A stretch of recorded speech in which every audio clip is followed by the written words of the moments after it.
अगर आप भी चाहते हैं कि एसएस फिल्म्स मोतिहारी के ऑडियो वीडियो सबसे पहले आप तक पहुंचे, तो इस चैनल को सब्सक्राइब करें और साथ ही बेल आइकन को दबाना ना भूलें। Presented by SS films Motihari. बोला बोला छठी मैया की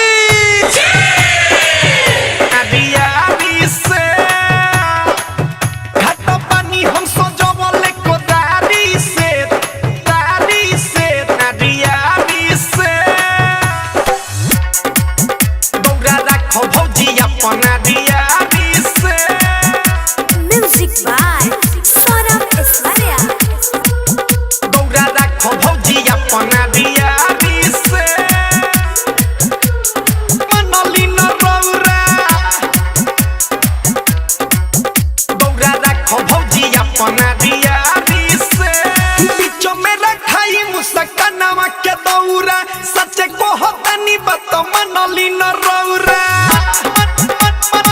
मनली न रौरा मनली न आए हाय बिचो में रखाई मुस्कानावा के दौरा सच्चे को होता नहीं बत मनली न रौरा तो बिया हमर जान आव तो होई गाड़ी से भौजी तनिका लोने घसका न हमेशा झगड़े के फेरा में रहे लुका हमनी के छठी माई के पूजा ना करी बोला घाट पानी हम सजवले कोदारी से दौरा रखो भौजी अपना रियारी से घाट पानी हम सजवले कोदारी से दौरा रखो भौजी अपना रियारी से रियारी से घाट पानी हम सजवले कोदारी से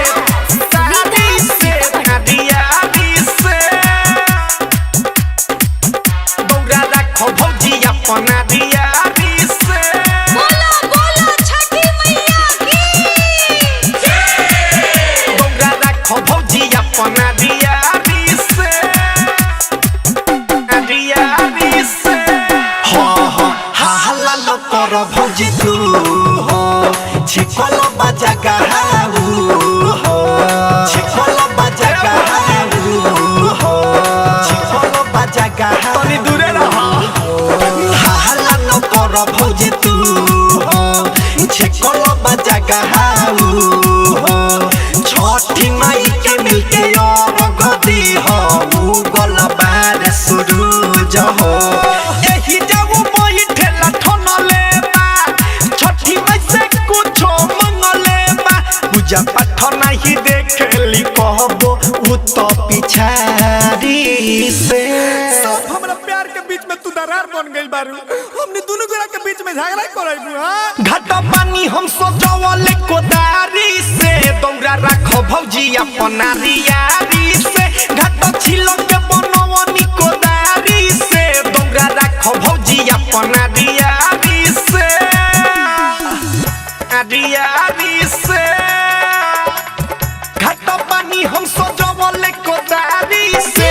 कोदारी से रियारी से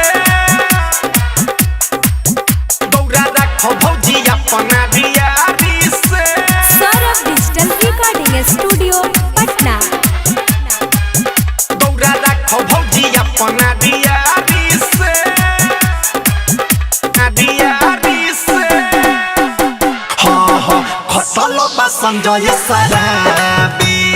ले बनौले ओ कभाबी ले बनौले ओ कभाबी ले बनौले ओ कभाबी खटल बा संजय सराबी ले बनौले ओ कभाबी सोरबे सोडिया झालर बसतले भगती में होई के बेताबी नतन नतन से कहे पाका हो होइया